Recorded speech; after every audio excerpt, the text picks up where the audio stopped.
మొక్కలు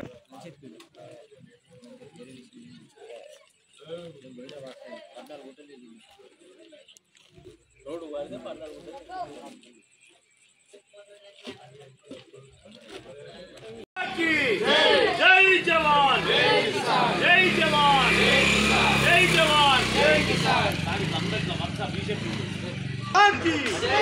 भारत माता की जय जवान जय जवान जय किसान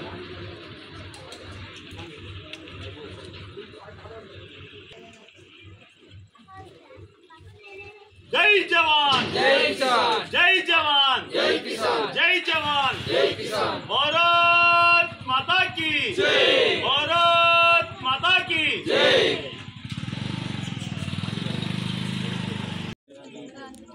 భారతదేశం ప్రశాంతంగా ఉన్నటువంటి వాతావరణంలో పల్గామా దాడిలో మన రాష్ట్ర ప్రజలను 27 మందిని పుట్టన పెట్టుకున్న ఉగ్రవాదులను శిక్షించాలని మనము ఎంతో అధ్యస్తే వాళ్ళు తిరగబడి మన మీద దాడులు చేసి 16 మంది హిందువులను మీరు హిందువా ముస్లిమా అన్న పేరు పెట్టి మీ నరేంద్ర మోదీ గారికి కూడా చెప్పమని చెప్పేసి హిందూ అని చెప్పి కాల్చి చంపిన ఆ దుర్మార్గులను వెంటనే శిక్షించాలని చెప్తే వాళ్ళు దాడికి తెగబడ్డ దానికి పాకిస్తాన్ని మనము ఖచ్చితంగా వాళ్ళ మీద యుద్ధం ప్రకటించడం జరిగింది।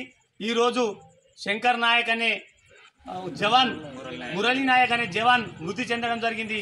వారికి సంతాపం తెలిపే విధంగా ఈరోజు ఈ కార్యక్రమం చేపట్టడం జరిగింది। భారతదేశం జోలికి వస్తే పాకిస్తాన్ని మన ప్రపంచ పటంలోనే లేకుండా చేయాలని ఈరోజు మేమందరం కూడా హనుమాన్ స్వాములము దీక్షభూని ప్రతిజ్ఞ చేసుకోవడం జరిగింది। జవాన్లందరికీ కూడా హనుమంతుని లాంటి శక్తినిచ్చి పాకిస్తాన్ను ప్రపంచ పటంలో లేకుండా చేయాలని మేము పూజ నిర్వహించుకోవడం జరిగింది।